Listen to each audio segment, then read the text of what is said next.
L'affaire Palm, c'est une affaire qui est aujourd'hui très très oubliée. C'est un événement dramatique, tragique même, puisque c'est la mort par exécution d'un libraire éditeur allemand en 1806 sur un ordre formel de Napoléon. On est quelques mois après la bataille d'Austerlitz.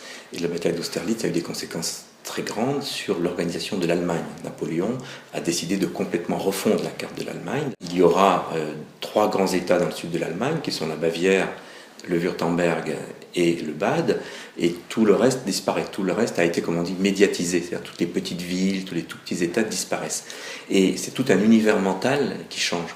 Beaucoup de gens ont perdu leurs emplois, ont perdu leurs repères, ont perdu leur fidélité dynastique, et donc il y a un climat qui peut être un petit peu, peut-être pas insurrectionnel, mais un climat en tout cas d'agitation anti-française.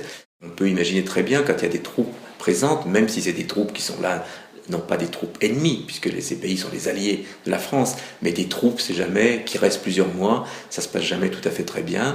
Les soldats, ils sont chez l'habitant, ils ont parfois tendance à un peu trop boire, ou trop manger, ou lutiner un petit peu les filles, etc. Et tous les problèmes qu'on peut imaginer des soldats, ce ne sont pas des saints, même quand c'est des soldats français. Napoléon, à Paris, reçoit des rapports qui lui disent en somme, il y a un complot. Il y a un complot contre les Français, il y a des menaces, ce qu'on appelle à l'époque une sorte de Vendée anti-française, des assassinats peut-être de soldats, et là-dessus, on apprend que circule un pamphlet très violent contre les Français, contre Napoléon lui-même. On arrête un libraire qui est apparemment responsable de la diffusion de ce pamphlet. Napoléon, qui a reçu ses rapports précédents, qui lui parlent de révolte possible et imminente, qui d'autre part apprend qu'on arrête ce libraire qui publie des écrits anti-français, fait le rapprochement. Et là, c'est triste, c'est malheureux, c'est qu'il a fait le rapprochement entre deux faits qui n'étaient pas de même nature. Et c'est vrai qu'il y avait des menaces, mais Palm n'était pas une menace de ce genre. Il était anti-français, mais il n'appelait pas au massacre des soldats français. Et Napoléon, comme souvent, réagit très vite. Il reçoit cette nouvelle, il envoie une lettre immédiatement, fusillez-moi ce personnage. Il a été condamné parce qu'il a publié un texte subversif. Donc en réalité, c'est un délit de presse. Il a été condamné pour un délit de presse. Cette affaire a suscité un grand émoi dans l'Allemagne tout de suite, dans la mesure où l'Allemagne avait une tradition de liberté journalistique, avait une classe sociale cultivée, ce qu'on appelle en allemand la Bildungsbürgertum, qui est la bourgeoisie de culture, qui joue un rôle plus important certainement en Allemagne qu'en France. Tous les ennemis de Napoléon, évidemment, ont utilisé cette affaire en disant, vous voyez ce que c'est que ce personnage, non seulement il domine l'Allemagne, mais en plus il fait exécuter les gens sans jugement quasiment, donc c'est une espèce de tyran. Donc il y a eu une instrumentalisation immédiate.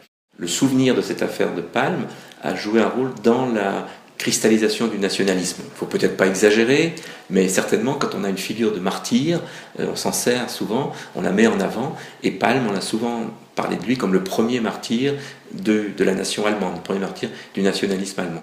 Et pendant tout le 19e, on a régulièrement en Allemagne des livres qui paraissent sur Palm, des rééditions de ce pamphlet qui était paru en 1806, et puis des romans sur lui. Il y a toute une littérature romanesque pour la jeunesse autour de Palm. On a eu plus tard même des opéras. Enfin, il y a eu une tradition. Le souvenir de Palm a duré très longtemps. Palm a été fusillé à Braunau, qui est une petite ville qui est à la frontière de la Bavière et de l'Autriche. Or, Braunau, comme tout le monde le sait, c'est la ville natale d'Hitler.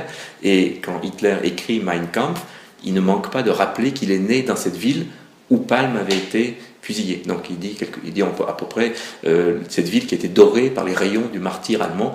Donc il y a un souvenir, un fil conducteur très net entre Palm et Hitler, au moins symboliquement.